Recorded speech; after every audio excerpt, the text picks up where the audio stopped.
সুশীল সমাজের প্রতিনিধি থেকে পরিবেশ উপদেষ্টা সৈয়দা রিজওয়ানা হাসানের বিরুদ্ধে এবার উঠেছে নজিরবিহীন দুর্নীতি ও ক্ষমতার অপব্যবহারের অভিযোগ। আর যেই দেশটা আমরা চাই সেই দেশটা গড়তে গেলেও ওই নিঃস্বার্থ আত্মত্যাগী জায়গা থেকেই দেশটা গড়তে হবে। হিসাব নিকাশ করে কিন্তু দেশ গড়ার আসলে আমাদের সুযোগ নাই। স্বামী আবু বকর সিদ্দিকীকে নিয়ে তিনি গড়ে তুলেছিলেন এক লুটপাট কোম্পানি, এমনটাই দাবি করা হচ্ছে সাম্প্রতিক এক চাঞ্চল্যকর প্রতিবেদনে। সাবেক মন্ত্রী নসরুল হামিদের সম্পদ রক্ষা থেকে শুরু করে পলিথিন, সাদা পাথর ও সেন্ট মার্টিন কেলেঙ্কারি কি নেই এই তালিকায়, বিস্তারিত থাকছে প্রতিবেদনে।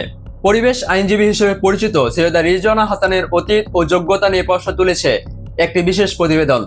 বাবার বিতর্কিত রাজনৈতিক ইতিহাস আড়াল করে সুশীল সমাজে জায়গা করে নেওয়া রিজওয়ানা উপদেষ্টা হওয়ার পর স্বামী এবি সিদ্দিকীর মাধ্যমে জড়িয়ে পড়েন সীমাহীন দুর্নীতিতে। অভিযোগ রয়েছে সাবেক বিদ্যুৎ ও জ্বালানি প্রতিমন্ত্রী নসরুল হামিদ বিপুল ক্রোক হওয়া শত কোটি টাকার সম্পদ রক্ষায় অঘোষিত পাহারাদার হিসেবে কাজ করেছেন তার স্বামী। প্রভাব খাটিয়ে দুদকের তালিকা থেকে গুলশানে মূল্যবান প্লট বাদ দেয়া এবং কারখানা নিজেদের নামে করে নেওয়ার গুরুতর অভিযোগ উঠেছে এই দম্পতির বিরুদ্ধে।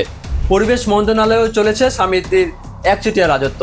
প্রতিবেদনে বলা হয়, পলিথিন বিরোধী অভিযানের নামে নাটক সাজিয়ে উৎপাদকদের কাছ থেকে কয়েক কোটি টাকা হাতে নেওয়ার পরেই থমকে যায় সেই অভিযান। পরিবেশ অধিদপ্তরের ছাড়পত্র থেকে শুরু করে ইট ভাতার লাইসেন্স সবকিছুর অঘোষিত নিয়ন্ত্রক ছিলেন স্বামী এবি সিদ্দিকী। এছাড়াও বন অধিদপ্তরের নিয়োগ বাণিজ্য, টেন্ডার ছাড়াই ঘনিষ্ঠজনদের অন্তত 300 কোটি টাকার কাজ দেয়া এবং ভুয়া গবেষণার নামে অর্থ আত্মসাতের অভিযোগ আনা হয়েছে সাবেক এই উপদেষ্টার বিরুদ্ধে। সিলেটের ভোলাগঞ্জে সাদা পাথর লুটের মহোৎসবে স্থানীয় প্রশাসনের সতর্কবার্তা সত্ত্বেও রহস্যজনকভাবে নীরব ভূমিকা পালন করেন রিজওয়ানা। অন্যদিকে পরিবেশ রক্ষার দোহাই দিয়ে দীর্ঘ 9 মাস সেন্ট মার্টিনে পর্যটক যাতায়াত বন্ধ রেখে দ্বীপটি বিদেশিদের হাতে তুলে দেওয়ার এক গভীর ষড়যন্ত্রের কথাও উল্লেখ করা হয়েছে প্রতিবেদনে। অভিযোগ উঠেছে নিজেদের এই দুর্নীতির রাজত্ব টিকিয়ে রাখতে শেষ মুহূর্ত পর্যন্ত নির্বাচন বানচালের চেষ্টাও করেছেন তিনি। রাজনৈতিক দলগুলোর পক্ষ থেকে ইতিমধ্যেই রিজওয়ানা হাসানের বিরুদ্ধে ইলেকশন ইঞ্জিনিয়ারিং এর অভিযোগ তুলে তাকে অবিলম্বে গ্রেপ্তার ও রিমান্ডে নেওয়ার দাবি জানানো হয়েছে।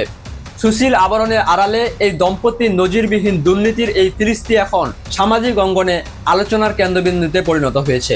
মাহমুদ বিন মারুফ, নিউজ ডেস্ক, ডেইলি সকালবেলা।